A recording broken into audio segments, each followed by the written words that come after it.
Hey guys, it's your crazy guy Tony here with yet another tutorial video, and this time, since you guys have been asking us on how we actually start the training of the focus, I decided to make a tutorial video to share with you guys out there. Again, this is Tony from Gulicula Dogs. Welcome back to our channel.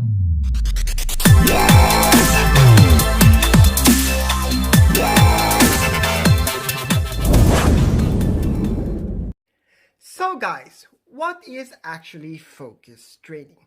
Basically, focus training is teaching your dog to have that eye contact with you, called handler focus, but there is also another focus training that doesn't have to do with the eye-to-eye contact, and that is having a focus on an object. A good example on this is when we train our obedience, we have a ball under our armpit where the dog learns to focus on that object, giving them that head position as well as the total position of what looks like to be a focus. So besides having a good play relationship with your dog as well as having a good reward system already built up, focus is actually the main building blocks of all of your training.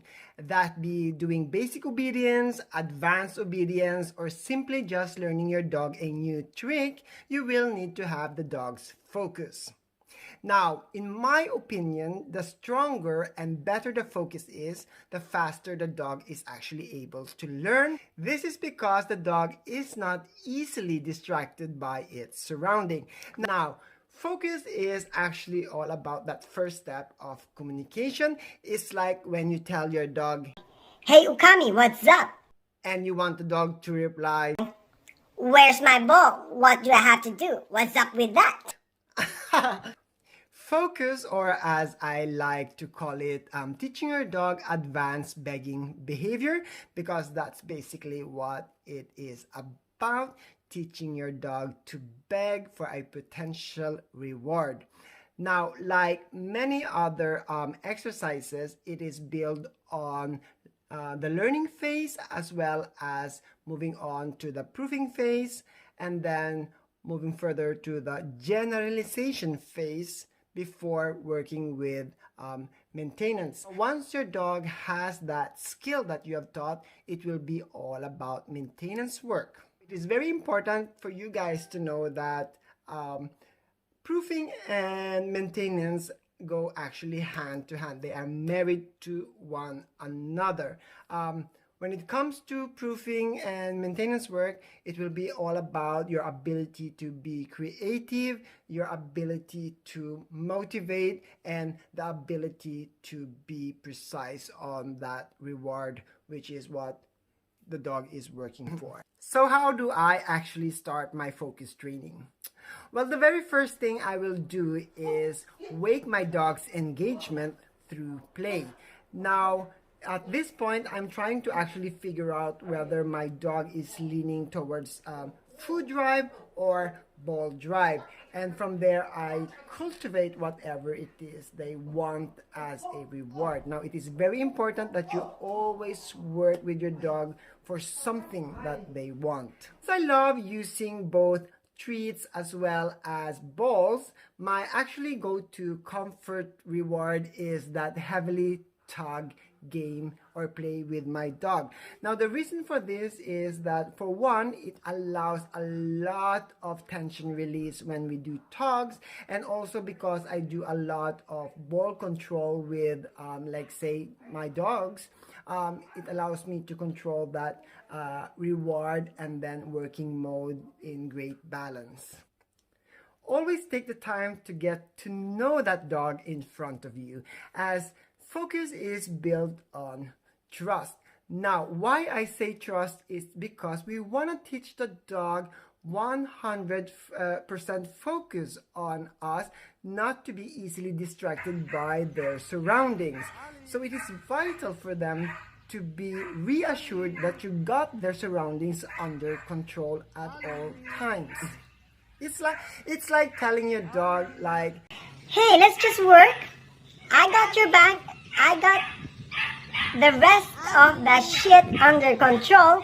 You just concentrate on working. I don't actually want to sound like a nag towards my dog when I'm training, almost like forcing that behavior out of them or tricking them for that behavior. So how I actually train my focus, it's done by shaping.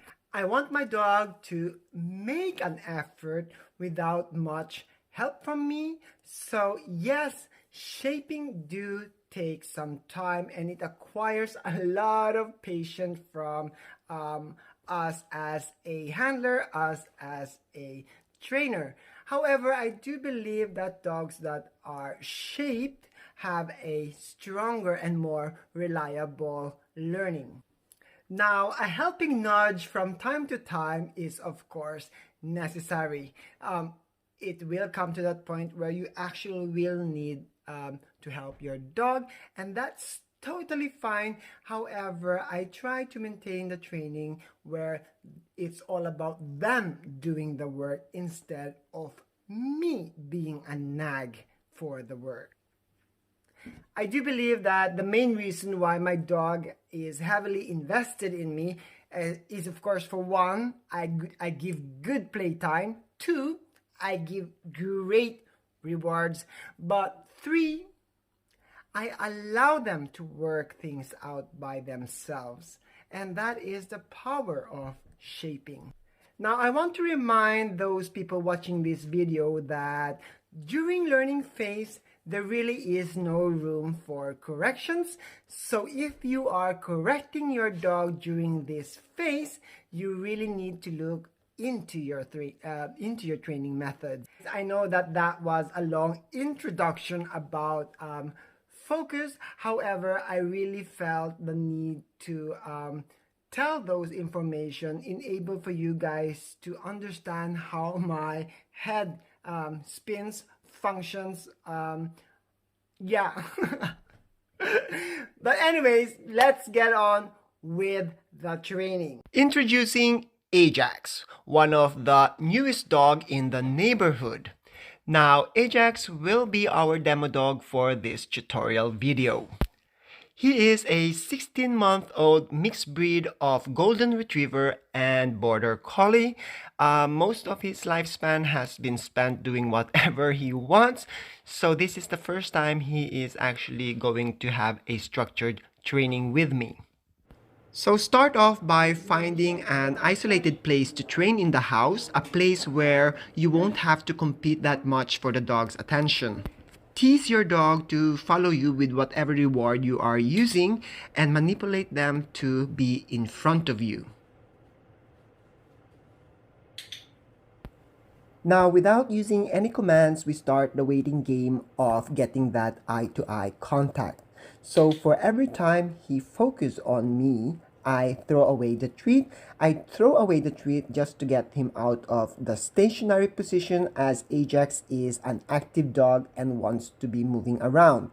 Now, as you can see here, I've been throwing treats and then he goes down and have a sniff on the ground, and that's totally fine. I will not be correcting that.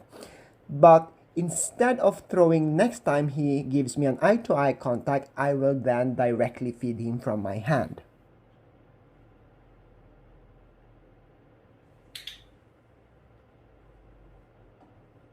I will do this a couple of repetitions before I actually again start throwing treats on the ground, just to keep his focus on me better. The thought behind me throwing the treats on the ground is to get that movement of the head back at me and focus, keeping everything from the start in black and white. Also, by throwing the treats away, it allows me to reinforce the dog to come back and beg for more. Now, I will train this for about 2 minutes with a puppy before doing a play break, then do 2 more sets of training, finishing all sets with play. For older dogs just getting started, I will start with 5 to 10 minutes of training, doing 3 to 5 sets of training per session, and perhaps doing a 3 times a day or more on that session. Here I have a treat in my hand to get that eye movement towards me even better. When the dog is trying to get to that treat or focus on it, I simply just close my hand and open when they offer that focus. Timing is crucial here. What I wait for is a dedicated focus, even just for a split second, not when the dog is alternating focus on me and the treat. That is something you actually see in the eyes of the dog. I know that was very hard to grasp, but you will see dedication when it's there. Trust me. That is why I train this without commands or much body movements from me, as it allows me to concentrate on the dog's body language. Ajax was getting pretty bored with just the treats and started to get distracted with his surroundings, so I decided to switch to toy reward.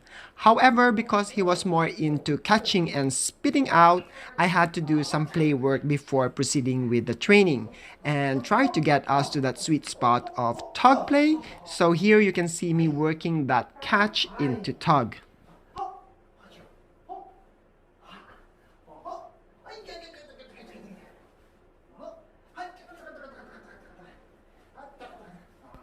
When you play with your dog, always be in the moment.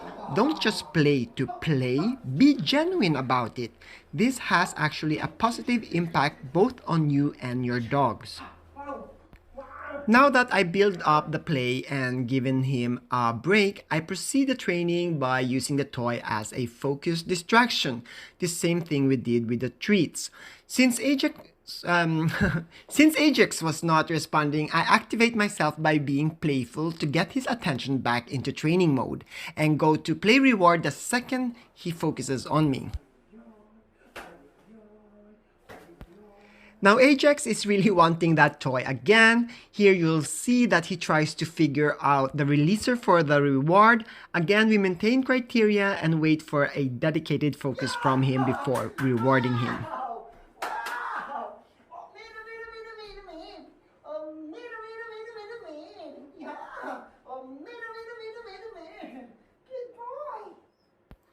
Now notice how I actually change my body language when in working mode and how I shift when in reward or play mode. It is very important for me that the dogs knows those energy or aura shifts, allowing to learn when it's serious time and play time. Now check out that playtime with Ajax. He's really getting into that tug playtime with me and I am really enjoying it.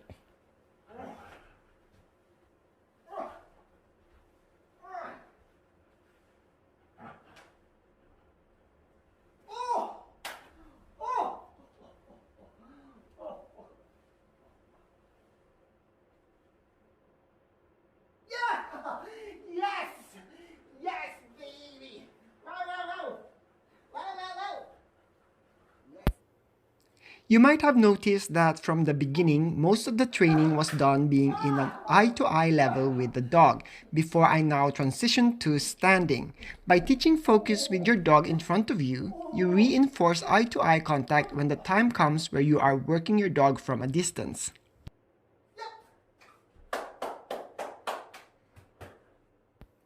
Because Ajax was being too hyped up on that toy reward, and me being such a playful and energetic person, I returned to using treats to bring that energy down, but still keeping him active by how I reward with the treats. So pay close attention to the dog's energy as this goes hand in hand with the working mode and control it. Here you see me pretending to do something to get Ajax's attention back.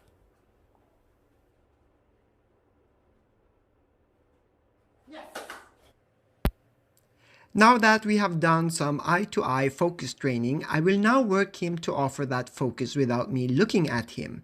When I start this, I lure them into the heel position and use a mirror so that I can see where those eyes are, as timing on those treat rewards or ball reward is very important. And by training this way, my dog now starts to focus from the heel position. As I mentioned earlier, when working my dogs from a distance, I want us to have that eye-to-eye contact, but when in heel position, I want only the dog to focus on me. Now, by having that treat behind the dog's head allows again for a black and white training where you'll see the dog's focus on the treat and then change back onto you. And that is what we want to be treating.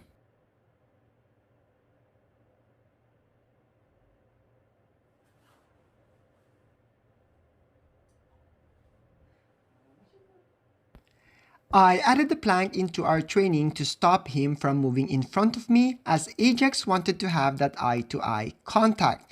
You can't really blame him for that as that was what we trained, so we do our best to avoid the situation without using much body language from us.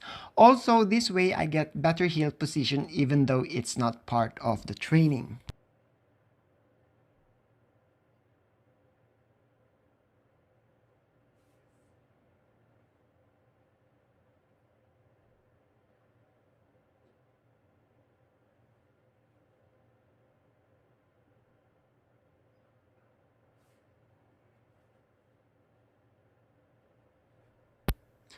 Now that I have conditioned the focus, I can now start adding the signal cue before adding up the verbal command that I want to use.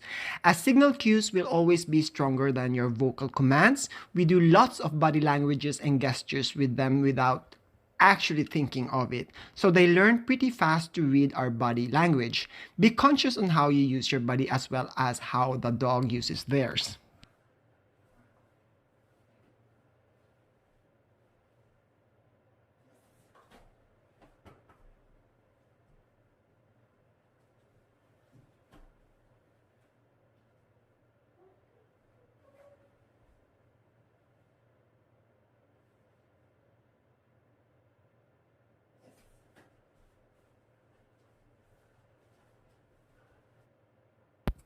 Because I'm used to training dogs already, I have managed to actually push Ajax into doing a 2.5 hour of training session, giving breaks, walks, and playtimes in between, so the actual training is around a bit over an hour. Here you see me tease the dog by grabbing the reward away to get more intensity on the focus as well as work motivation up.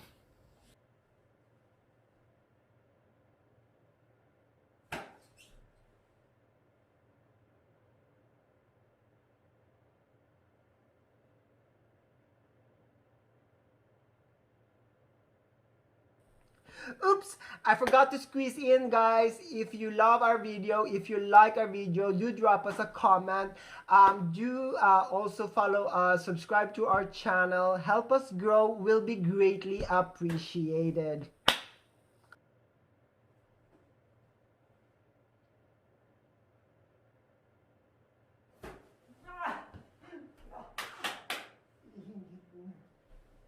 So here you see me being more active with Ajax. I can tell he's losing energy and we are getting closer to that point of emptiness.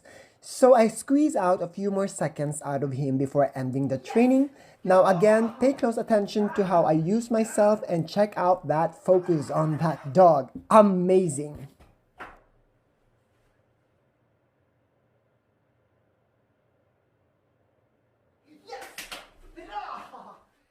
So there you go, guys. That is actually how I start training most of the dogs when it comes to focus. I do hope this video helped you a lot. If not, do send us a message asking for more details of whatever you want and I will be happy to answer. The next phase of the learning phase is of course the proofing phase as I mentioned. However, that's just another video that we have to do if you guys want to see that. However, before we end the video, I would like to once again give a warm shout out to Mr. Cortez and his dog Ali for sending us one and allowing us of course to use one of his training video. By the way, they are doing amazingly with their obedience. I find their progress to be very, very, very, very amazing. So clap onto them. And also a warm shout out to yet another dog trainer from the Philippines, Mr. Giner Cab, who specializes in protection work, bite work, as well as obedience. So to end the video, here is Mr. Giner Cab with his smile showing us how duration on that focus. Again, guys, Thanks for watching and see you on our next video.